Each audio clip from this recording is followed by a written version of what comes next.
Welcome to my detailed guide on how to do stockades in Onepull. Let's just enter the dungeon. I'm alone. Usually I bring 4 people with me, either buyers or friends or my own alt, since I am using 2 accounts to play WoW. And I have Judgment Crown with 8 intellect. I would rather go with spell damage, but I was using this for Holy spec at the time when I got it, so that's why I still have intellect on it. Either bring plate shoulders with just some stats. Tier 2 would be ideal. Cape with some stats doesn't really matter. This is one of the key items that really makes a difference. Demon Forge breastplate, it's made by blacksmiths. You will have to pay some money to obtain this, or you just have to go and craft it yourself. Wrist, nothing major. Weapons, quells are rare. I have Fear Place Enchant for some additional damage. While you are above like 70-60% health, I'm using quells are rare. And when I go below, I will be swapping to Hand of Edward the Odd. This used to be my main hand weapon, and this was the only weapon that I was using. That's why I have still life stealing on it. You could either go with spell damage or plus healing for the instant better heals. For shield, I use Skullflame shield most of the time, since the lifesteal is amazing from this shield. It also does some damage, which is nice. I have Thorium Spike on it. You could have stamina on it also, or 2% block. For swap shield, I have Force Reactive Disc. I don't use this that much anymore, since I have another talent build. If you would be deep holy, I would recommend using Force Reactive Disc for additional damage. And I have accounted it with blocking for more chance to proc the shield. And you will lose some durability on the shield every now and then, so it can be a bit more expensive, but you will never lose your money's worth on the shield. Like, you will gain more gold than what you will lose to repairing the shield in Stockade, as long as you don't wipe constantly. For trinkets, I'm using Author Strength and Force of Will. If I would get an optional trinket, I would swap it with Author Strength. I feel like Force of Will is better one here. Then we have just stat rings, and stat ring and nagle ring, which is obviously really good for melee dungeons. Just some boots with a lot of armor stats, and you prefer to go for tier 2 over tier 1. And for gloves, I'm using Stronghold gauntlets, and like, these are expensive, and if you can't afford them, you can get the Stratholm Disarm Gloves Death Grips from Magistrate Partilas. You want to be disarm immune, because you can proc your weapon enchants or effects if you don't have it equipped. Like, you have it equipped, but it's disarmed, so you can proc them. And for talents, I'm running the usual mana spiritual focus, so you can heal with Consecration Aura if you need. In Stockades, that's not possible, because these mobs will stun you, they will kick you, so you can't cast, but I feel it's better than Divine Strength or Seal of Righteousness overall. You could take Divine Strength and get more avoidance through Strength and Armor, but yeah, this is what I run with. And the 2 extra points I put into Improved Lay on Hands. I rarely use Lay on Hands, but you kind of want to have it available. In Protection, I have Redoubt and Shield Specialization. It's mainly, you can't proc Redoubt in Stockades, so that's a bit of a shame, but Shield Specialization is nice. I go with Toughness, Anticipation to reach Blessing of Sanctuary. I also take Guardian's Favor. It's not really that needed, but so you could take Blessing of Kings, maybe Righteous Fury. improved Hammer of Justice. Just do what you feel is ideal for you. And from Retribution, I'm going for improved Retribution Aura. So you will do more damage with it. I just take Force of Justice, Deflection for Avoidance, and Benediction for the mana. So you can use more seals and not run into mana issues, since I'm not using any consumables in this video, even though I have some consumables and you can bring even more consumables, but here we are just going to be using. And also what I need to mention as well is a target macro, target device convict. So in this first corridor here, you can have one patrolling in the middle. It's a random mob, and we don't seem to have. And on the left side, where there's usually no convicts, you can also have one patrol. So if you have those, you want to target them, because they are the only trash mobs that stun you. And also there's few bosses that you need to be aware about their mechanics if you bring boosties and they end up in combat. So on the left side, actually we had a convict here, so we're just gonna target him and smack him. Drop rank 1 consecration at the end of the jail for some extra pull.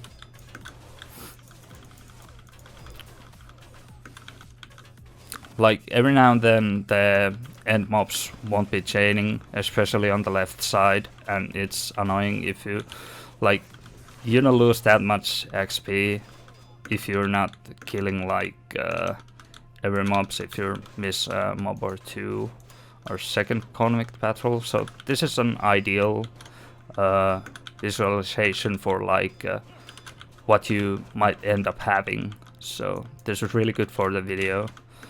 Like these mobs could be prisoners, inmates.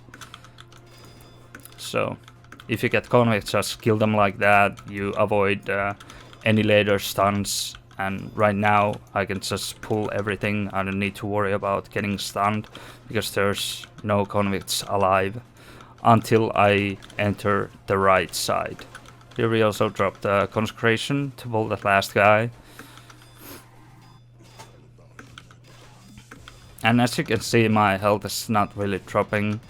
I used first two seals were righteousness, and then I just swapped into light, just give me some extra health. And I have had decent procs. Here we have Dextrin Ward. He can use a fear, but if you are alone in combat and there's no one else in the proximity of the fear, you will not get feared. And the fear is like, you will just stand still. You're feared that they won't attack you, they will drop like aggro on you, and they will go after whoever is in combat with them. But if there's no one else, he will not fear, so just ask everyone to stay back, all the buyers, boost his friends, whatever, and you will not run into trouble with that.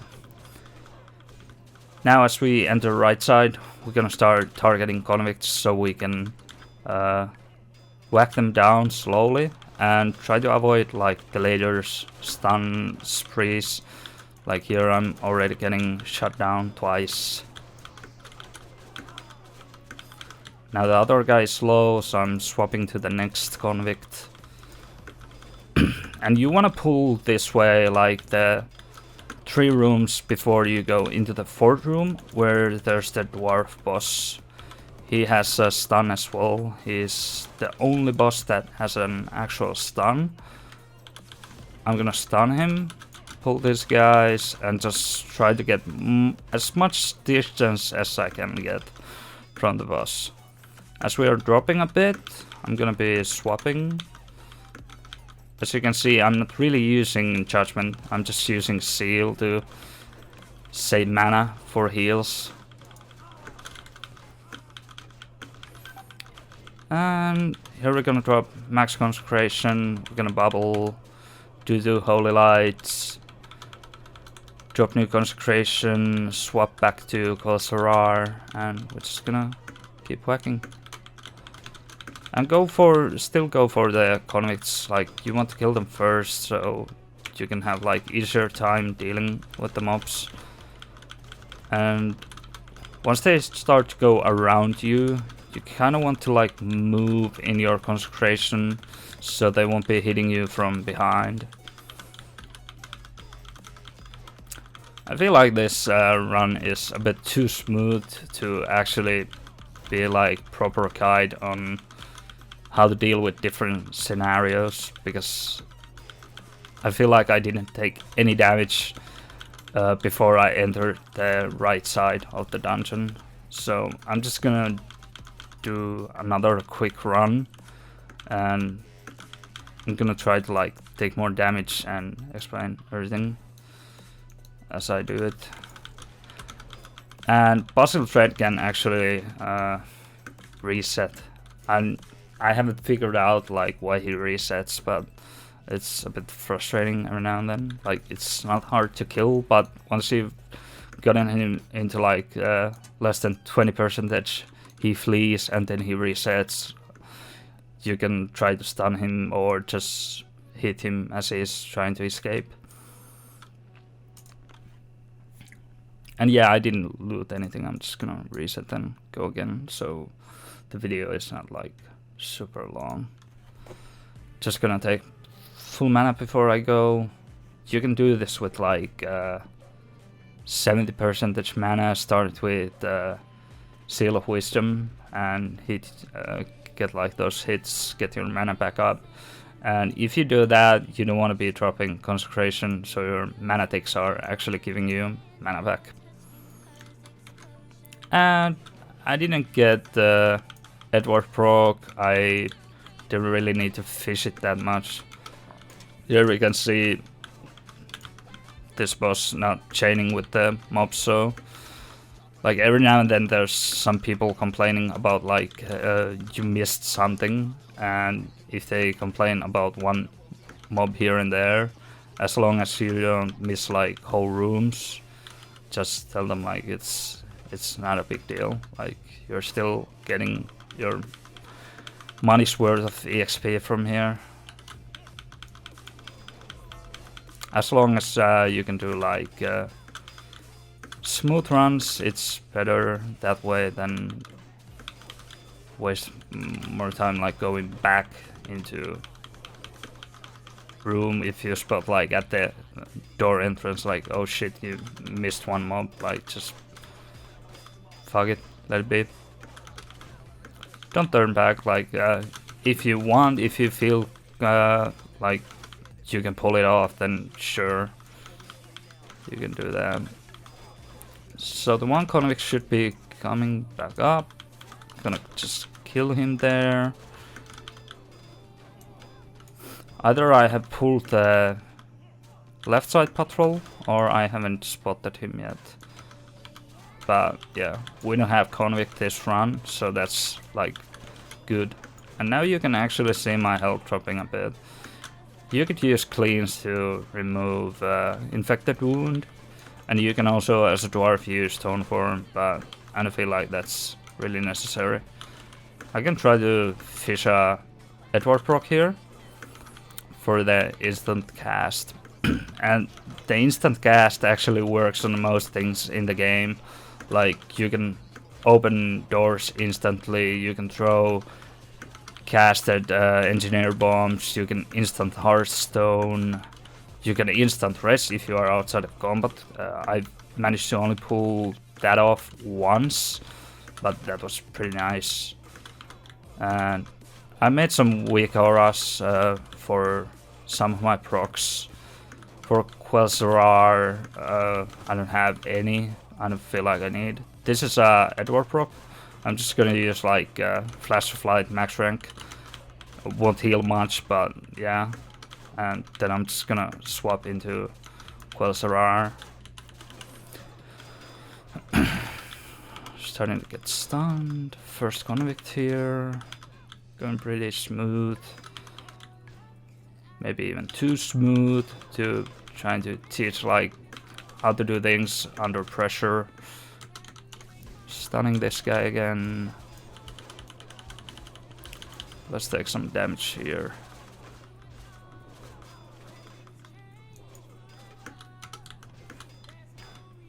And when there's no convicts in like your proximity where you can melee them, just swap to someone else, and when they get closer, just start hitting them again.